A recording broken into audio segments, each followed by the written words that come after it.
नमस्कार दोस्तों, स्वागत है एक बार फिर से आप सभी का आपके अपने YouTube प्लेटफॉर्म यूपी संगम बाय एमडी क्लासेस। बहुत बहुत स्वागत है दोस्तों। तो जैसा कि आप सभी जानते हैं कि यूपी ट्रिपल एससी की तरफ से जो पेट का एग्जाम हर साल लिया जा रहा है, इसके आधार पर इन्होंने अलग अलग डिपार्टमेंट में अलग अलग प्रकार की वैकेंसीज निकालने की बात कही है और वो एक कर भी रहे हैं। वैकेंसीज कम आ रही है, ज्यादा आ रही है, वो अलग बात है, लेकिन इस माध्यम से जो तरीका इनका है, जैसे कि आप देख लीजिए कि उत्तर प्रदेश ही नहीं दोस्तों, पूरे देश में आप देख लीजिए क्या कोई ऐसा एग्जाम है जहां पर एक प्रीलिम्स एग्जाम होता हो और उस एक प्रीलिम्स के आधार पर 10 मेंस कराए जाते हो? ऐसा तो कहीं नहीं होता है। तो फिर यूपी ट्रिपल एससी क्यों कर रहा है? और हम इसी मुद्दे पर बात करने के लिए यहाँ पर आज इस सेशन में हाजिर हुए हैं और हम आपको बता रहे होंगे इस सेशन में कि क्यों होना चाहिए वन स्टेट वन पेट वन मेंस वन रिजल्ट। जी हाँ दोस्तों, ये बार बार मेंस कराने वाला जो फंडा है, जो तरीका है, ये कहीं ना कहीं हमें गलत लग रहा है और हम अपनी पूरी बात को आपके सामने रखेंगे और साथ में ये भी बता रहे होंगे कि आपकी क्या समस्याएं हो रही हैं। तो आइए सबसे पहले डाल लेते हैं एक नजर कि क्या समस्या है जो ज्यादातर बच्चे फेस कर रहे हैं। तो जैसे एग्जांपल लीजिए कि 2021 में पेट का एग्जाम हुआ, तो 2021 के पेट के एग्जाम के आधार पर अभी तक कुल मिलाकर 8-9 वैकेंसीज आयोग निकाल चुका है। जैसे इन्होंने भैया देखिए, ये देखिए यूपी ट्रिपल एससी के द्वारा हेल्थ वर्कर का भाई वैकेंसी निकाली गई। इसके बाद कुछ दिनों बाद इन्होंने फिर आईटीआई इंस्ट्रक्टर की वैकेंसी निकाल दी, फिर कुछ दिनों बाद लेखपाल की वैकेंसी निकाल दी। तो एक के बाद एक ये वैकेंसी निकालते चले गए। तो भैया एक बार आपने मई के महीने में कह दिया कि आओ चलो लेखपाल का पेपर दो, फिर अब उसके बाद 2 महीने बाद आपने कह दिया कि आओ फलाना यूडीए एलडीए का पेपर दो, फिर 2 महीने बाद आपने कह दिया कि आओ फला पेपर दो। तो भाई साहब करना क्या चाह रहे हो? एक प्री का आपने एग्जाम ले लिया और कई सारे ले रहे हो। अगर सीधा सिंपल सी बात है कि इतने सारे एग्जाम है, आप एक ही मेंस ले लो ना पूरा, और मेंस लेने के बाद उसके बाद आप क्या करो, मेरिट के आधार पे सबको डॉक्यूमेंट्स वेरिफिकेशन करा के अपना बुला लो, भैया नौकरी दे दो। लेकिन आप क्या कर रहे हो, कई सारे मेंस करवा। और इसमें जो समस्या मेन हो रही है सर, वो ये हो रही है कि जैसे बच्चा क्या कर रहा है कि एक प्रीलिम्स देने के बाद अब वो कई मेंस देने के लिए निकल बन गया टूरिस्ट, बच्चा बन गया टूरिस्ट। अब एक पेपर बच्चा देने जाता है तो उसका 1000, 1500, 2000 रुपए के आसपास खर्च होता है। तो अगर वो साल भर में 9 प्रकार के पेपर दे रहा है तो उसका भाई एक तरह से आर्थिक रूप से बहुत नुकसान हो रहा है। दूसरी बात क्या है? दूसरी बात जो है उसका समय का बहुत नुकसान हो रहा है। और तीसरी बात, वो रिस्क लेकर जा रहा है, 200, 250, 300 किलोमीटर दूर तक आप सेंटर दे रहे हो। चलो वो भी एक बार को एक इंपॉर्टेंट बात और है, आप 25 रुपए ले रहे हो, डजंट मैटर। आप 25 के बजाय आप 250 ले लो, आप 300 ले लो, आप 500 ले लो, लेकिन एक बार ले लो और एक ही बार एग्जाम करा लो। हमें इसमें प्रॉब्लम नहीं है। हमें प्रॉब्लम है कि आप एक प्री लेकर के आप 10 क्या कर रहे हो, मेंस करा रहे हो। बस हम इतना चाहते हैं कि भैया एक प्री है तो एक मेंस होना चाहिए। जैसे आपके कई सारे आयोग करते हैं, एसएससी ले लीजिए, एसएससी में तो 32 जो है एग्जाम 32 से ज्यादा विभाग है जो कि एक ही मेंस कराता है। एक मेंस करा करके आपका दे देता। आप क्यों नहीं कर रहे हो? तो कुल मिला के दोस्तों, हमारा इस वीडियो के माध्यम से ये सजेशन है आयोग को और उच्च स्तरीय जो भी अधिकारी हैं, पहुंचाना चाह रहे हैं आप लोगों के माध्यम से, आप लोगों के माध्यम से ये बात पहुंचाना चाह रहे हैं कि देखो भैया, आप जैसे यूपीएससी है क्या करता है, कई अलग अलग डिपार्टमेंट्स में कई सारी वैकेंसीज को एक साथ समेटता है, एक प्री कराता है, एक मेंस कराता है और उसी के हिसाब से सिलेक्शन दे देता है। यही चीज करता है यूपी पीएससी भी। भाई पीसीएस वगैरह के जो भी है ना, जो अलग अलग डिपार्टमेंट में पोस्ट होती है, उसमें भी एक एक मेंस के आधार पर वो सिलेक्शन दे रहे हैं। ऐसा ही बैंकिंग में भी देखने को मिल रहा है। आप देखिए 2011 के पहले बैंक सेक्टर में क्या होता था, एक एग्जाम होता था और उसके बाद अलग अलग बैंक अपने अपने कट ऑफ निकाल देते थे। तो पता चला एक ही बच्चा 10 जगह सिलेक्ट हो रहा है। अगर उससे पूछते कि भैया कितनी जगह सिलेक्ट हुए, तो कहता हम 11 बैंक में सिलेक्ट हुए हैं। लेकिन 2011 के बाद अगर आप जैसे आईबीपीएस आया, उसके बाद आप पूछ के देखिए भैया कितने में, कहेगा एक में हमारी नौकरी मिल गई है। बस यही हम भी चाहते हैं कि बच्चे को भ्रमण ना करना पड़े, बच्चों को ज्यादा घूमना फिरना ना पड़े, आराम से नौकरी मिल जाए। और एक प्री और एक मेंस करा दीजिए। आप बात करता तो कुल मिला के सर सोल्यूशन ये समझ में आ रहा है कि आयोग को ये करना चाहिए कि आप पेट लीजिए, हर साल लीजिए, उसमें कोई दिक्कत नहीं है। वो आप प्रीलिम्स करा रहे कराइए, लेकिन आप जब पेट कराइए तो उसी दौरान आप क्या करिए कि अलग अलग डिपार्टमेंट से सारी वैकेंसीज को ले लीजिए कि हाँ भैया किस डिपार्टमेंट में कितनी वैकेंसी है, और उसके आधार पर आप एक मेंस करा लीजिए और एक मेंस कराइए और उसमें बच्चों का प्रेफरेंस ले लीजिए जैसे एसएससी लेता है। ठीक है कि आपके ये पहली प्रेफरेंस, ये दूसरी प्रेफरेंस, ये तीसरी प्रेफरेंस, और उसी के रिजल्ट के आधार पर आप प्रेफरेंस के आधार पर बच्चों को नौकरी देते चले जाइए। तो इससे आपकी नीयत जो है साफ समझ में आएगी कि हाँ आप नौकरी देना चाहते हैं। अभी जो प्रोसेस आप फॉलो कर रहे हैं, इससे ये लग रहा है कि आप बच्चों का समय खराब कर रहे हैं, आर्थिक रूप से उनका नुकसान कर रहे हैं, मानसिक रूप से वो प्रताड़ित हो रहे हैं। सर एक चीज और है कि आप लोगों की जो कमेंट है ना, मतलब आप लोगों की जो सजेशन है वो भी हमको दीजिएगा, क्या ये जो चीजें हैं ये सही होनी चाहिए। आप लोगों की क्या राय है, आप लोगों की क्या कमेंट है, कमेंट बॉक्स में लिख करके बताइएगा कैसे मतलब ये चीजें सही हो सकती हैं, ये भी आपको लिख करके बताना है।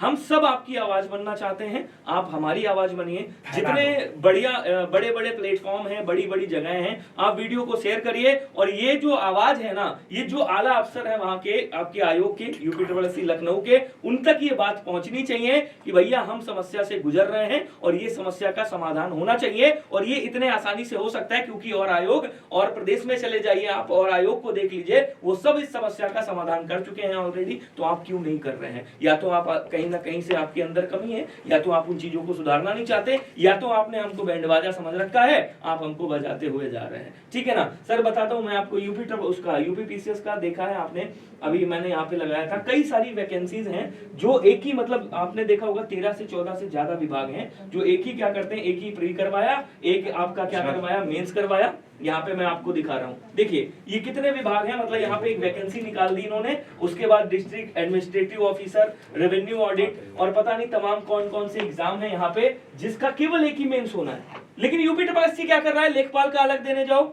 जूनियर असिस्टेंट का अलग देने जाओ। अभी भैया मुहर्रिर निकाल दिया, अभी जूनियर असिस्टेंट आया, आपने देखा होगा 1200 अलग, 92 का अलग देने जाओ। 1200 का अलग देने जा रहा है जूनियर असिस्टेंट, और उसके बाद 92 पोस्ट और निकाल दी, भैया इसका अलग लेने जाओ। मैंने कहा 25 रुपए कोई दिक्कत नहीं भैया, आप 2500 ले लो हमसे, हम दे देंगे, हंसी हंसी दे देंगे, कोई प्रॉब्लम नहीं है। हम अपना कहीं से दे देंगे, हम अपना गेहूं बेच के दे देंगे 2500 रुपए, कोई दिक्कत नहीं। लेकिन एटलीस्ट इतना तो करो कि भैया उसके बाद हमको ना जाना पड़े कहीं सोल्यूशन 2022। ठीक है ना? अब बात आती है, चलिए 2021 में आपने जो कुछ कर दिया ठीक है, कर दिया, कोई प्रॉब्लम नहीं है। लेकिन अब 2022 में आपके पास वैकेंसी तो है नहीं, अभी आपको क्या करना चाहिए? मैं केवल इतना जताना चाहता हूँ, छोटा सा बंदा हूँ, आपकी बात पहुंचाना चाहता हूँ। सर खोलिएगा, मैं दिखाना चाहता हूँ आपको 2022 का। 2022 में आपने क्या किया? आपने पेट करवा लिया, कोई दिक्कत नहीं है। जितने लोग पास हुए हैं, आप कैसे निर्धारित करोगे? आप एक मेंस करवा लो, एक मेंस करवाने के बाद आप एक निश्चित कर दो कि भैया 40 तक, भैया 45 तक इतने लोग क्वालिफाई हैं। जैसे आपका टेट वगैरह करता है, जैसे आईबीपीएस करता है, जैसे और तमाम एग्जाम करते हैं, आयोग करते हैं, वही आपको करना चाहिए। बताइए सर कैसा रहेगा? जी बिल्कुल, देखिए दोस्तों इसमें क्या करना चाहिए कि 2022 का चूंकि पेट हो ही चुका है, तो 2022 के पेट का सलूशन क्या है वो देख लीजिए। सलूशन ये है कि अब आप एग्जाम करा चुके हैं तो एक मिनिमम कट ऑफ तय कर दीजिए। ठीक है, मिनिमम कट ऑफ तय कर दीजिए, और ये मिनिमम कट ऑफ आपका जो भी सही लगे आपको, और इसमें अपनी राय आपको देनी है। जितने भी यहाँ पे विद्यार्थी, जितने भी लोग देख रहे हैं, आपसे सबसे रिक्वेस्ट है कि इस पे आपको अपनी राय देनी है, क्या ये होना चाहिए या नहीं होना चाहिए। और अगर ये होना चाहिए तो आपका ये फर्ज बनता है इस वीडियो को इतना मतलब हर जगह आपको शेयर करना है, ताकि ये बात उनके कानों तक पहुंचे जिन्होंने अपने कानों में हेडफोन लगा रखा है। ठीक है ना? इस वीडियो को इतना ट्रेंडिंग बना दीजिए कि उनको ये पता चले कि यार एक्चुअली हम लोगों की समस्या क्या है, क्योंकि वो तो महल से निकल ही नहीं रहे, उनको समस्या कहां पता होगी। समस्या तो हमारे छोटे भाइयों को झेलनी पड़ रही है, उनको समस्या का समाधान, उनको समस्या नहीं पता है, समस्या का समाधान लेकिन वही कर सकते हैं। तो ये क्या करना है, आपको आवाज बनना है, आपको केवल कुछ नहीं करना, आपको शेयर करना है। इस वीडियो को इतना ट्रेंडिंग कर दीजिएगा कि मतलब ये एकदम मस्त वाली होनी चाहिए। सर बताइए, तो ये कट ऑफ आप निर्धारित कर दीजिए भैया 40, 45, 50, और इसी के माध्यम से जैसे आईबीपीएस वगैरह करता है, आप क्या करिए, आप सबको एक मेंस ले लीजिए, और सबको जो भी आपके कट ऑफ में आते जाते हैं उनको डॉक्यूमेंट वेरिफिकेशन के लिए बुलाते रहिए, डॉक्यूमेंट वेरिफिकेशन। लेकिन सर यहाँ पर एक बात और कहना चाहूंगा कि ये 2022 का पेट आप करा चुके हैं, इसलिए ये सोल्यूशन ऑप्शन के तौर पर बता रहे हैं, केवल इस बार ये 2022। लेकिन अगली बार से हमारा ये भाई सलाह है, हमारी ये सोच है, और ये सोच ज्यादातर बच्चों की है कि भैया बार बार आप मेंस क्यों करा रहे हैं। मैं फिर यही कहूंगा कि आगे से आयोग को अपनी रणनीति, अपनी नीतियों में, अपने नियमों में बदलाव करना चाहिए।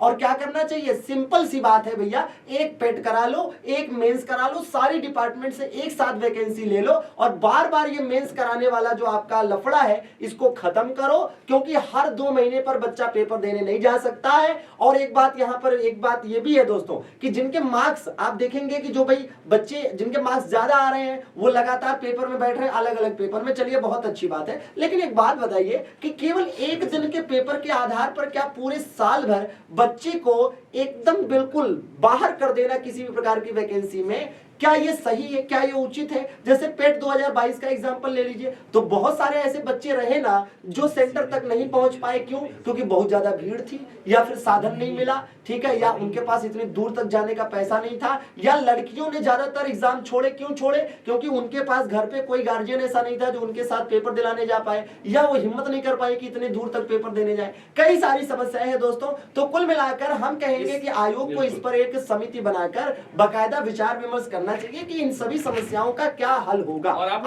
लोग सजेशन भी दीजिएगा। सिर्फ हंगामा खड़ा करना मेरा मकसद नहीं, हर हालत में ये सूरत बदलनी चाहिए। मेरे सीने में ना सही, तेरे सीने में सही, हो कहीं भी आग, लेकिन आग जलनी चाहिए। हर हालत में ये बात पहुंचना चाहिए आयोग तक कि भैया हम समस्या से गुजर रहे हैं और इसका हम समाधान कीजिए। क्योंकि आपने देखा होगा पेट वगैरह में क्या हाल हुआ है। कई सारे बच्चे ऐसे हैं जो बेचारे पेपर छोड़ दिए, कई सारी हमारी बहनें हैं जिन्होंने पेपर छोड़ दिया, ठीक है ना। तो ऐसी समस्याएं नहीं आनी चाहिए। बस मेरा यही आयोग से विनती है, और मैं आयोग से हाथ जोड़ के ये विनती करता हूं कि इस समस्या का समाधान होना चाहिए, मतलब होना चाहिए, चाहे इसके लिए कुछ भी करना पड़े आपको, ठीक है ना। तो जी हाँ दोस्तों, तो इस वीडियो को ज्यादा से ज्यादा शेयर करें जहां तक हो सके, क्योंकि जितना ज्यादा शेयर करेंगे, जितना ज्यादा ट्रेंडिंग में आएगा, उतनी ही आला अधिकारियों तक, ऊपर के अधिकारियों तक, आयोग तक बात पहुंच पाएगी। और आयोग तक बात पहुंचती है, थोड़ा माहौल बनता है, तो ये अच्छा रहेगा दोस्तों। और अगर जरूरत पड़ेगी तो हम आगे की क्या रणनीति होगी, जैसे ट्विटर कैंपेन वगैरह है या फिर डिजिटल कैंपेन है, वो सारी चीजों पर भी हम बात करेंगे। लेकिन पहले उसके लिए माहौल बनना चाहिए, क्योंकि किसी एक व्यक्ति के कहने से, किसी एक प्लेटफॉर्म के कहने से, किसी एक चैनल के कहने से कुछ रहेंगे, कुछ नहीं होगा जब आप लोगों का साथ, जब तक आपका साथ नहीं मिलेगा। क्योंकि जब साथ आएंगे तब चीजें बेहतर हो पाएंगी। तो आप कोशिश करिए, जैसे अभी 29 तारीख को यूपीपी के लिए ट्विटर कैंपेन की बात है, और वो हम उसमें पूरी तरह से आपके साथ हैं, और ट्विटर कैंपेन होना ही चाहिए। जहां बताएंगे हम खड़े हैं, बिल्कुल, क्योंकि खड़े भी हुए हैं, आगे खड़े भी हुए हैं। अगर आप देखेंगे तो खड़े भी हुए हैं, और हमेशा आपके साथ खड़े रहेंगे, चाहे कुछ भी हो जाए, किसी भी हाल में हमको रहना पड़े, ठीक है। बिल्कुल, आपने इस आवाज को उठाना है, इस आवाज को आयोग तक पहुंचाना है, और इसमें आपका मुझे केवल सहयोग चाहिए। और ये केवल लड़ाई मेरी नहीं है, मेरे छोटे भाई और छोटी बहनों की लड़ाई है। तो आप सब सहयोग दीजिएगा, इस बात को आयोग तक पहुंचाइएगा, उनके कानों में डालिएगा। बस इतना चाहता हूं। थैंक यू सो मच सभी को। यूपी संगम का नमस्कार, मिलते हैं आगे। Thank you so much.